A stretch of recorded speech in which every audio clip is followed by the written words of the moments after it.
হে everyone, আমার নাম হচ্ছে অন্তর। আমার মিনি ব্লগে তোমাদের সবাইকে স্বাগত জানাই।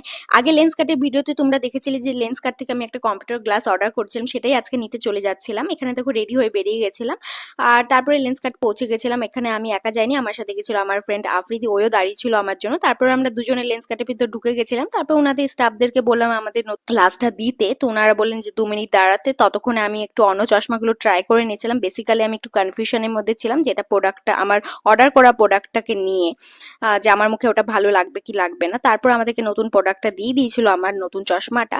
তো ওটা পরে যখন দেখলাম তখন দেখছি না, আমার যেটা অর্ডার করা প্রোডাক্টটা সেটাই ভালো লাগছে আমার মুখে। আর তারপর এখানে ফটো টটো তুললাম, তারপর আমার বোনকেও দেখালাম, ওও বললো যে এটাই নিয়ে নাও, ভালো লাগছে। তারপরে দেখো আমি আমার মায়ের চশমাটার কাছে চলে এসেছিলাম। মায়া মানে আমার 3,500 টাকা চশমাটা, যেটা আমার পছন্দ হয়েছিল সেটা আমি নিতে পারিনি। তো একদিন একদিন আমি অবশ্যই নিব ওই চশমাটাও, এটা আমি ভাবছিলাম কবে যে নেব। যাই হোক, তো তারপরে আমাদেরকে নতুন চশমা দিয়ে দিয়েছিল। কিন্তু এখানে আমি লেন্স কাটের থেকে প্রচন্ড ভাবে ডিসঅ্যাপয়েন্টেড আছি। এখানে আমাদেরকে প্রোডাক্ট দিয়েছিল কিন্তু কোনো ক্যারি ব্যাগ দেয়নি, ক্যারি ব্যাগের জন্য এক্সট্রা চার্জ করছিল 10 টাকা।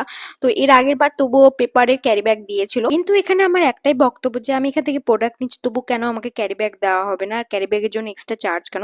এখানেই আমি লেন্স কাটের থেকে প্রচন্ড ডিসঅ্যাপয়েন্টেড।